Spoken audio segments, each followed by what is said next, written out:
The FMP brief for the Diploma in Creative Media Production is designed around social action and community media. UAL gives us the opportunity to think about a brief that works for our team as lecturers, so the strengths that we've got, but also think about how the students can get most out of the brief with the equipment we've got, with the facilities we've got and our expertise. Although we get a brief, we can kind of take it in whatever direction we want, like different genres, different styles. With this one, the theme is social action, but you could do anything within that sort of theme. The brief itself means that the students have to work with a real client. Actually making something for real that is going to be used by someone, and I think that's quite good for experience, especially, you know, when you look at kind of freelance type jobs in the future.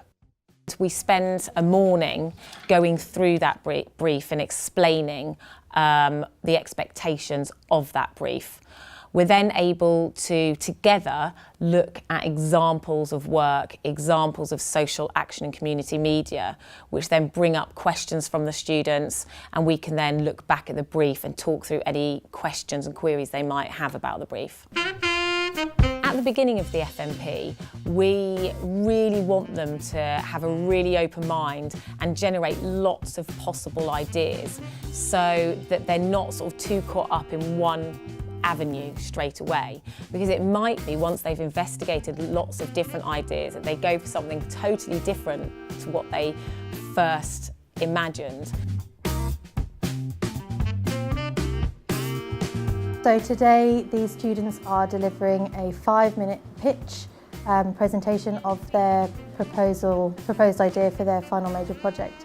We're looking for them to have a really good idea about their client, who their client is and who they are targeting with their piece of work.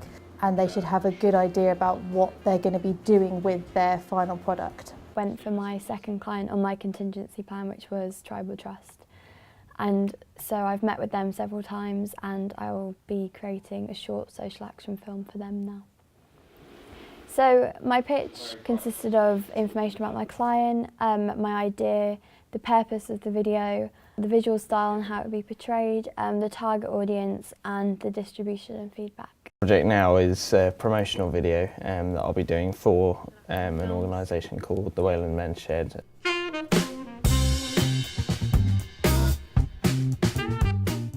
We expect them to look at primary and secondary and qualitative and quantitative research.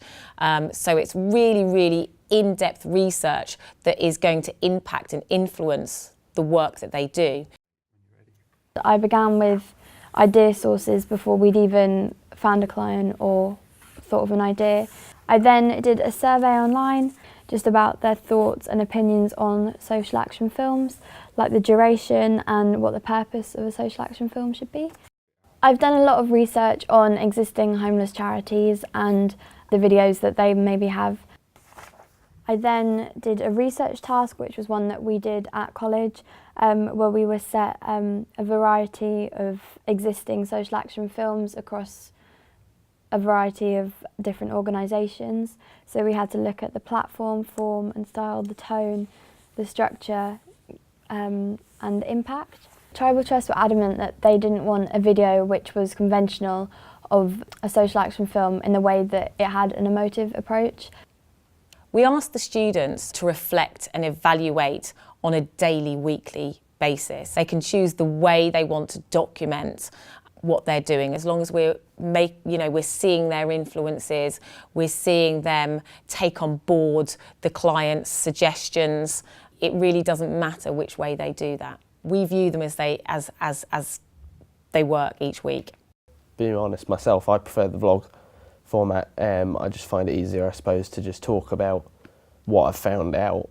And that way you can also, if you've recorded primary research, you can then implement that into the vlog that you can then listen back to or whatever.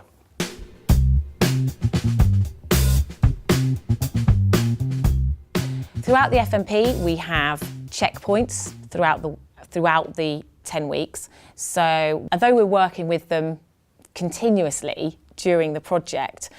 We also feed back to them a bit more formally in terms of checking where they're at, checking what they're doing, making sure that they're reflecting properly, that they're evaluating properly. We ask them then to really think about the feedback session that we've had and then respond to that on their ILPs. They then also have to reflect their feedback with us within their reflection evaluation of their FMP project. You know, you've got a lot there, but you just need to, for it to be a solid merit, you really need to add on your research and just tweak a few things, okay? From gaining feedback both from my client and Cara, I found that, you know, it pinpointed what needs to be changed, and it gives you kind of a clearer idea of how you could make it different and in what way that would benefit the actual piece itself. So I just had a feedback session with Elliot, who's working with a charity, and what we're doing is we're looking at the moment a range of things. We're looking at his research and how he can really be more in depth with his research, how it can be more varied and different sources and ways he can go about doing that. We're also looking at the filming that he's already completed and how he can improve that filming, maybe go back and change some things, how he can develop that, re-edit, shift things around. So it's just guidance really. So they've got what they need, but it's just really just thinking about how they can develop that more to maybe improve their grade. Seeing the outcomes is just fantastic. Carbon Trust is the one to come to my rescue. I don't think if this thing had ever got started, I'd even be here now. I'd be 6 foot under the ground. Amy completed a lot of really in-depth, varied research, not just about her client, but about the topic, about the theme. She knew the audience really well, and this really underpinned what she was doing. That's what we want. We bounce off the community bouncing off us. So after this year, I feel a lot more confident with talking to clients and working with them, and with actually going out and filming. I think I've learned a lot of skills, and I look forward to developing them in the future. I've enjoyed the challenge of it because it has been a bit of a challenge for me at times anyway. As a creative practitioner, I suppose I've become a lot more aware, and for me I think that was really quite a bit of an eye-opener and really affected, I suppose, the way that I was working. You know, focusing less on the finished part, you know, the final thing, and more on how you get there.